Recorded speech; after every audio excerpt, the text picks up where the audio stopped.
Continuando a série sobre interface de usuário, nessa aula nós vamos fazer uma label, que é no caso apenas uma ou várias linhas de texto, de acordo com as configurações que nós já definimos na aula anterior, né? Você viu que nós criamos um ambiente todo, já carregamos configurações e linguagem do disco, utilizando Python, né? E já criamos aqui um sensor e um atuador que vai chamar essa função label do script GUI, da pasta scripts, e aqui tá a função, né? E no momento ela não está fazendo nada, e aqui temos a nossa pasta scripts e o nosso script GUI. Para fazer a label, vamos voltar aqui para o Blender, mesmo a lógica dela já estando ok, já que vamos fazer praticamente tudo no script, vamos fazer o básico aqui na interface do Blender. Temos aqui um texto, eu vou, aliás, nomear todos os blocos de dados, né? No caso, o nome aqui vai ser... E a parte mais importante aqui, que é adicionar a um grupo o nosso objeto de texto aqui. Eu vou adicionar um grupo, ou Ctrl G, tanto faz, adicionar um grupo, e colocar o nome de GUI Label. Essa é uma parte importante, porque nós precisamos fazer a nossa lógica totalmente baseada em instâncias de grupos. No caso aqui nós temos o nosso objeto original, não é uma instância de grupo. Nós apenas adicionamos o nosso objeto original a um grupo chamado GUI Label. Nós vamos aqui criar uma lógica bem simples, basicamente isso aqui. Quando o sensor always for ativado e on.group object is not known. E aqui nós colocamos um else pass. Por que isso aqui? Quando o sensor for ativado, tudo bem. Isso aqui é o básico. Mas o que significa isso aqui? Significa que quando o objeto de grupo do nosso objeto atual, que no caso é do nosso texto, não for nenhum, isto é, precisa existir um objeto de grupo para o nosso objeto atual, aí nós executamos a lógica para ele. Se não, isto é, se o nosso objeto não for uma instância de grupo, aí nós simplesmente vamos finalizar o nosso objeto. Por que isso? Veja aqui, vamos executar aqui, perceba, o nosso objeto sumiu. Isso porque ele aqui não é uma instância de grupo. Eu vou adicionar uma nova cena, essa aqui vai ser libgui. Eu vou adicionar uma nova cena, copiar configurações, e vou adicionar uma instância do grupo que eu já criei, né? GUI Label. Ok. Eu vou executar aqui, perceba que o objeto não foi deletado. Porque agora nós temos um objeto empty instanciando o nosso grupo GUI Label. Isso é, o nosso grupo object agora é esse objeto aqui chamado GUI Label. Eu vou colocar aqui apenas como game name. Ok, aqui vai ter o nome do nosso jogo. No caso, eu vou aqui printar o nosso objeto de grupo. Perceba, name game, temos aqui. Essa parte aqui é importante porque nós precisamos que a lógica do nosso controle de interface de usuário funcione apenas com instâncias de grupos. Porém, vamos voltar aqui, eu vou definir um pouquinho mais para cima aqui, nosso texto. E tá ok. Vou adicionar uma câmera, posição GZ10 e mover um pouco para cá. Para a lógica ficar um pouquinho mais clara, eu vou mover ambas as lógicas aqui para dentro desse bloco. Ok. Não, melhor ainda. Antes de entrar no laço do always, eu vou colocar aqui se o objeto de grupo é none, aí nós simplesmente deletamos o objeto. Aí ele nunca entra no always. Ok. Aqui é um bug que tá dando no meu BGE, eu não sei exatamente se é só no meu ou o que, mas, por exemplo, você percebe que na biblioteca tem o texto aqui no centro da tela, e aqui na minha cena, quando eu inicio o jogo, tá a minha instância aqui, e o texto do centro da tela que tá na outra cena tá mostrando aqui. Para contornar esse problema, eu simplesmente estou indo aqui na biblioteca e apagando o conteúdo do texto. O conteúdo do texto, não o objeto do texto. O objeto do texto continua aqui. A partir daqui, a nossa lógica começa a funcionar de uma forma incremental. Isto é, nós só vamos adicionar funcionalidades na nossa instância do grupo de acordo com as propriedades que nós adicionarmos nessa instância de grupo. Apenas. Uma dessas propriedades vai ser target, que no caso vai ser a principal propriedade da nossa instância de grupo da label. Por que eu não coloco simplesmente text?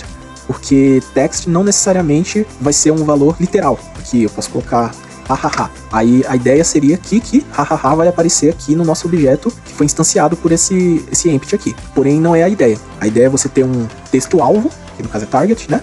E aqui pode tanto ser um texto literal, quanto pode ser uma referência a algum dos dados que nós já carregamos no disco. No caso, é a forma que nós vamos utilizar para linguagem e tal. Por isso, eu vou utilizar o nome alvo. Eu vou colocar aqui, só que valor qualquer. E a lógica para definirmos o valor do texto é simples. Nós temos aqui a propriedade, né? Vou colocar apenas uma, para simplificar aqui, group é igual a on.groupObject. Ok. Eu vou verificar agora se nós temos a propriedade, if target in group. Se houver a propriedade target no objeto de grupo, nós definimos a propriedade text do nosso objeto atual é igual a group target. Executando nosso jogo, temos aqui o valor de target, foi aqui para o nosso texto. Porém, e se nós quisermos obter o valor da nossa linguagem, e do arquivo de linguagem que nós carregamos, né? A partir daqui, eu vou utilizar referências. Por exemplo, eu posso colocar o valor literal, mas eu também vou dar a funcionalidade de referências à nossa label. Como o nosso label vai detectar se aqui é uma referência ou um valor literal? A referência será especificamente da forma como nós indexamos um dicionário. Que no caso, por exemplo, quero que seja o valor lang English title game. Acho que é title game, né? É game title. Game. Ok. Temos aqui um valor que nós vamos utilizar para indexar o valor carregado anteriormente, né? No caso, se eu executo aqui, temos o valor completo. Deixa eu distanciar um pouco mais a câmera. Ok. Temos aqui o valor literal. Aqui no nosso script, nós vamos agora detectar se esse valor é um indexado ou é um valor literal, de referência ou literal, né? Se houver a propriedade target in group, aqui eu vou colocar if group target ponto e começa com colchetes, aí nós iniciamos uma lógica para valores referenciados. Se não, isso é, se o valor do alvo não iniciar com colchetes, eu automaticamente entendo que é um valor literal. E aqui eu vou tentar obter o valor. No caso, tentar eval global dict mais group target. Nós precisamos aqui definir onText, o texto do objeto atual, para o valor referenciado de global dict mais o que temos aqui, né? Global dict, lang, English, título do jogo. Aí soma ambos, né? Para ficar um valor completo. E nós damos um eval aqui, obtendo de fato a string, né? Porém aqui é uma cláusula de try. E caso der um erro, eu vou colocar aqui print reference not found group target e vamos definir para o valor literal. Isso é, caso a propriedade alvo inicie com um colchete, nós vamos tentar obter do global dict um valor de acordo com a referência da propriedade alvo. Aí nós damos eval nessa string gerada, né? E definimos para o valor do texto. Aí, no caso, ele vai tentar. Caso haja algum erro, ele não consiga obter essa referência aqui, aí nós printamos aqui que referência não foi encontrada e definimos o valor literal para o texto. Da mesma forma, caso não tivesse o colchete aqui, né? Vamos testar aqui. Vemos aqui que deu um erro de referência não encontrada. E o erro é simplesmente porque não existe global dict nesse escopo aqui. No caso, é só importar. From bge.logic import global dict. Vamos tentar novamente. Temos aqui, ele carregou mygame, da referência que ele obteve.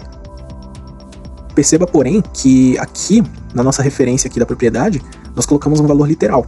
Isso é, English. E se eu quiser português? Eu vou ter que alterar essa propriedade aqui, eu não quero isso. Eu quero apenas, caso eu altere a configuração de English para português, aí automaticamente ele vai carregar o texto em português. Como eu faço isso? Eu posso aqui, no caso, digitar global dict, config, lang, porém, assim, ele vai funcionar. Deveria, pelo menos. Eu esqueci aqui de uma aspa.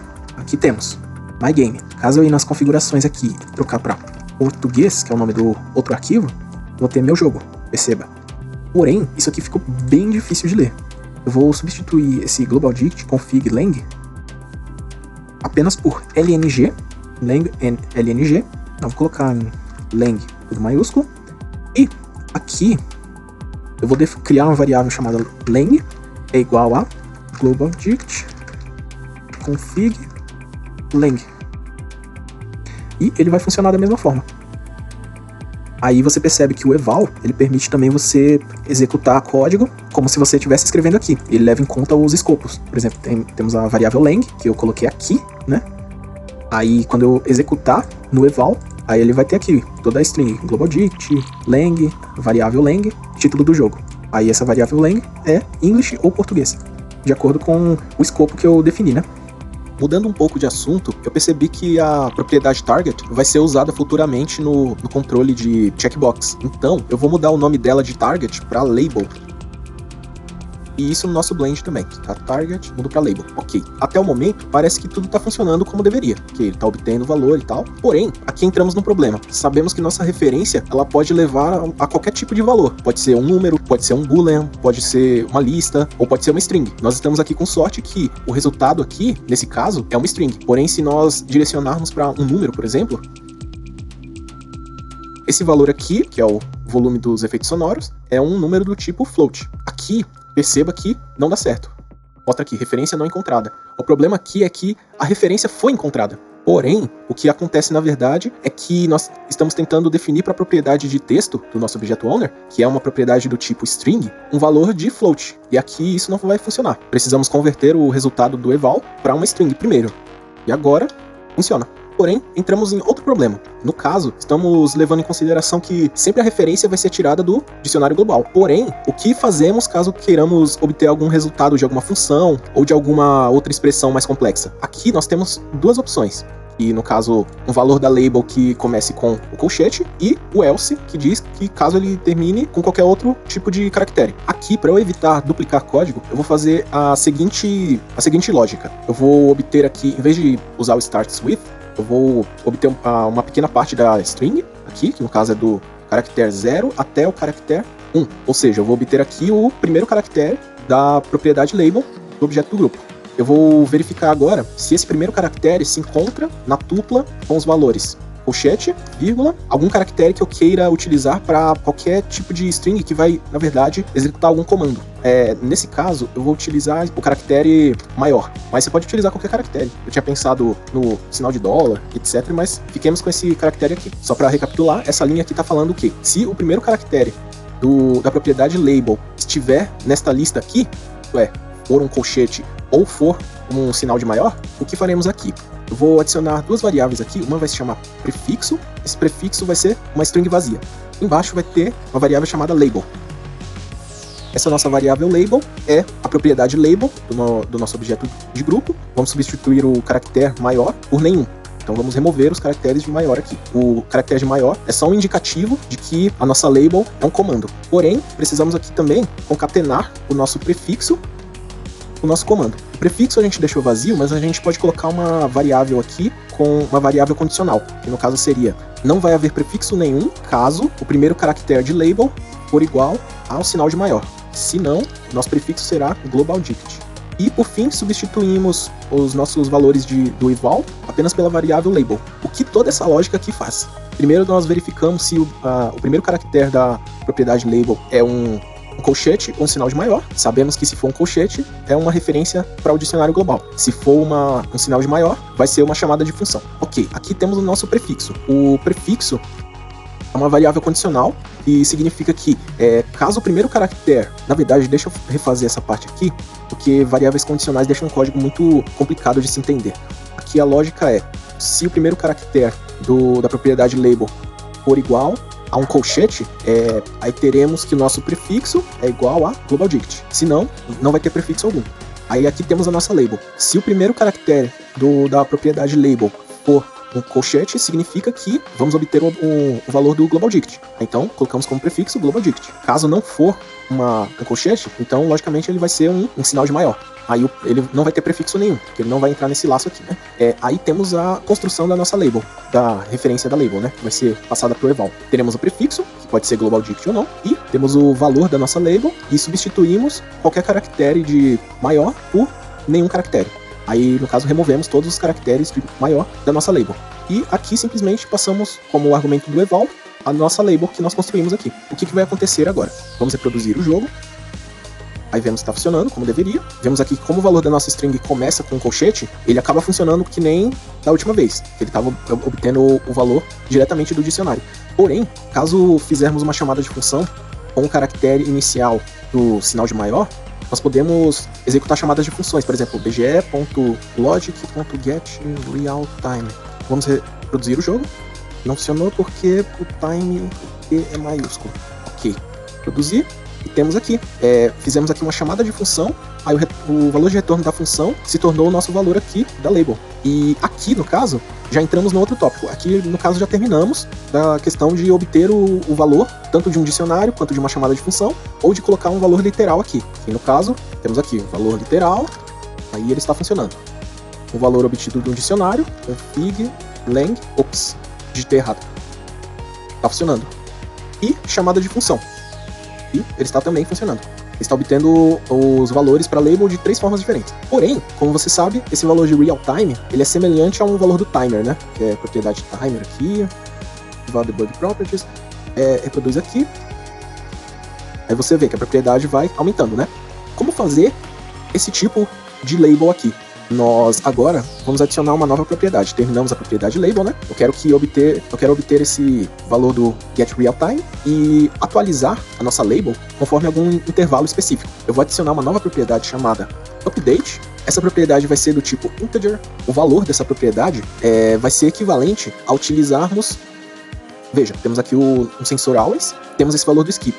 Nós utilizaremos esse valor do update aqui para colocar no sensor de always do nosso objeto de label. Então vai ser o intervalo de frames que nós quisermos que o nosso sensor always obedeça, nós vamos colocar aqui. Vamos continuar aqui no script.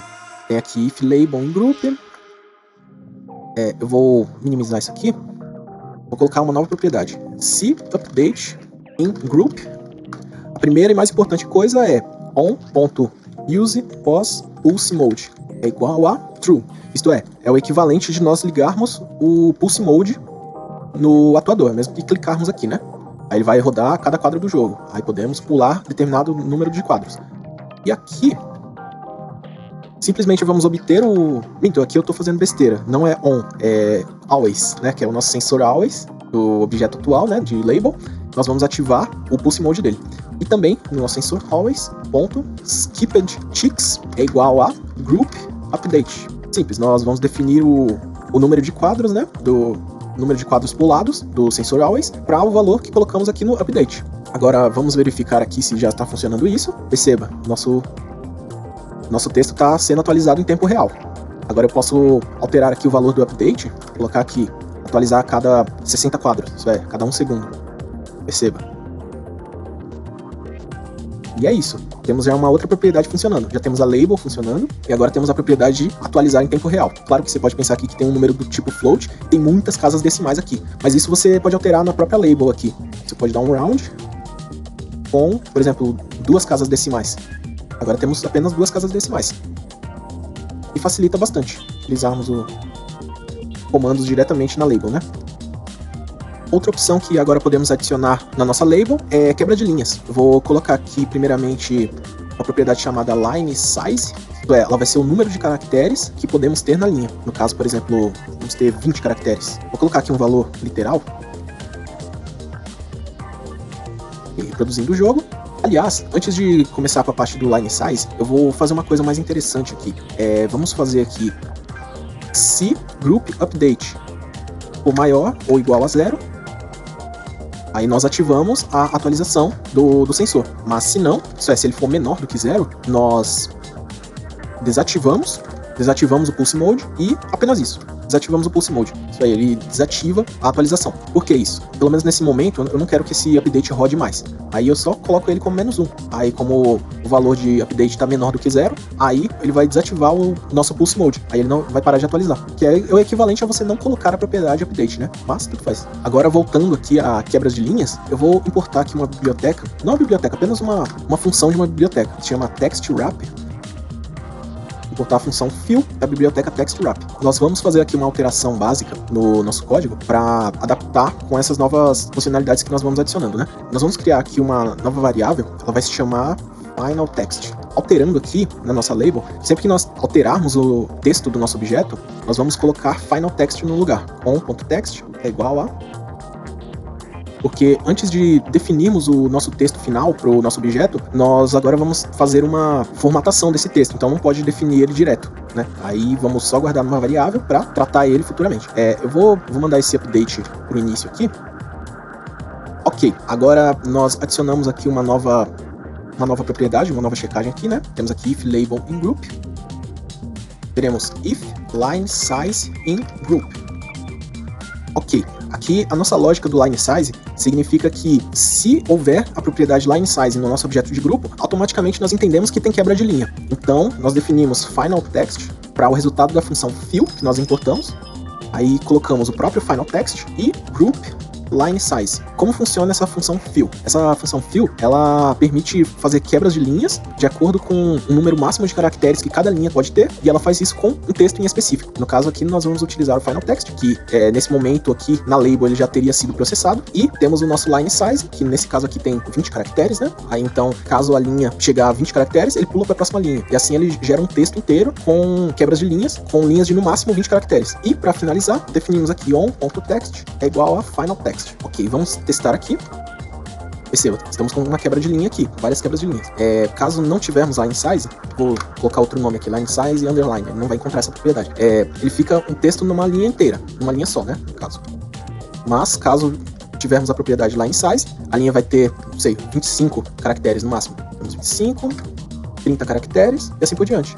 E, por fim, temos aqui, aliás, eu poderia passar aqui, ó, alinhamento de texto e tal, mas eu vou deixar na descrição do vídeo um artigo que eu fiz sobre formatação de texto no BGE. É basicamente isso que eu passei, que é um fill, né? Também tem uma outra função, que é só wrap.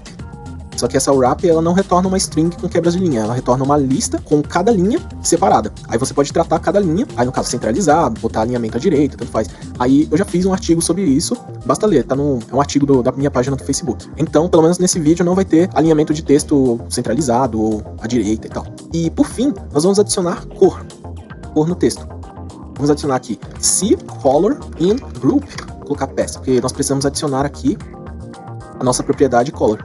Eu vou adicionar uma propriedade aqui chamada color do tipo string, e eu tenho duas opções aqui para definir a cor para nossa label. Nós podemos criar um dicionário de constantes que vão ter as cores sob nomes, né? Ou podemos também dar um eval no valor das cores diretamente aqui da interface do Blender. Como fazer isso? Vamos começar com as constantes. Eu vou colocar aqui, a cor vai se chamar red, vermelho. Aqui no início do script, eu vou criar um dicionário de constantes, vai se chamar label colors, é igual a um dicionário, e esse dicionário vai ter as constantes red, que no caso será 1, 0, 0, 1, que é vermelho, verde, azul e alfa. Aí temos cor vermelha, 1, né? GB.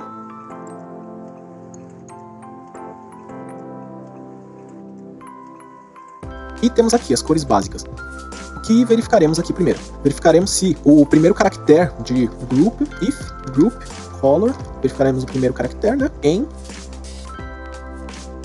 Aqui, nós definimos aqui que se o primeiro caractere da propriedade color do nosso grupo for um parêntese ou um colchete, nós vamos entender que a cor vai ser um valor literal. Então nós tentaremos dar um try, color é igual a eval, group color, e vamos criar aqui uma variável chamada color, ela vai ter os valores de branco, label colors, white, que é a cor padrão que vai ser.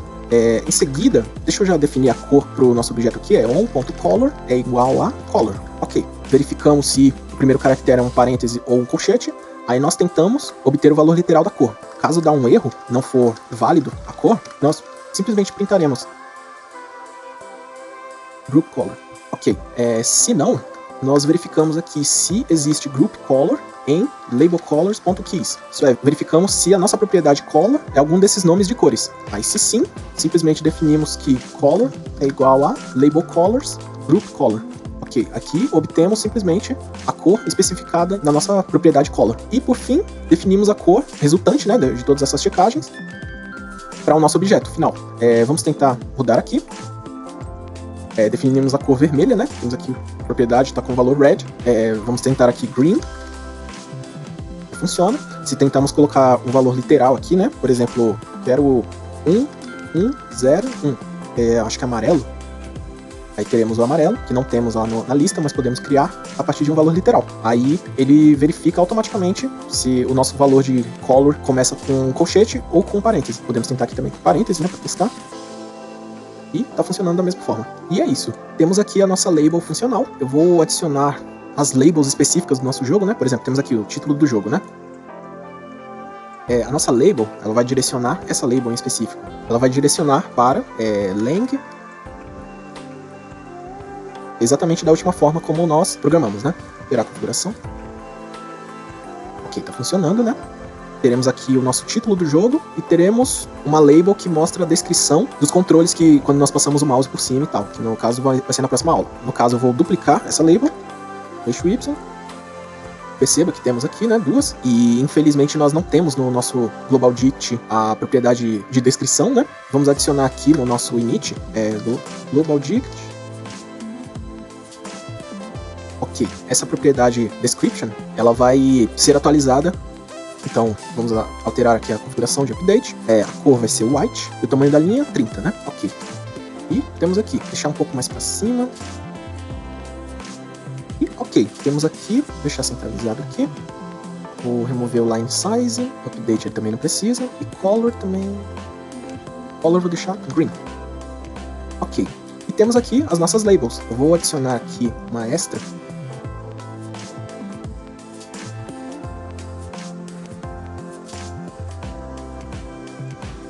E, ok, temos aqui um timer, eu coloquei aqui um timer, né, que é só um P, aí ele concatena com o nosso getRealTime, arredondado para 2 casas decimais, e converte esse resultado para string. Aí você concatena tudo, aí ele vira essa string aqui, P, e o tempo passado. Eu posso diminuir o update aqui, vou colocar 2, P.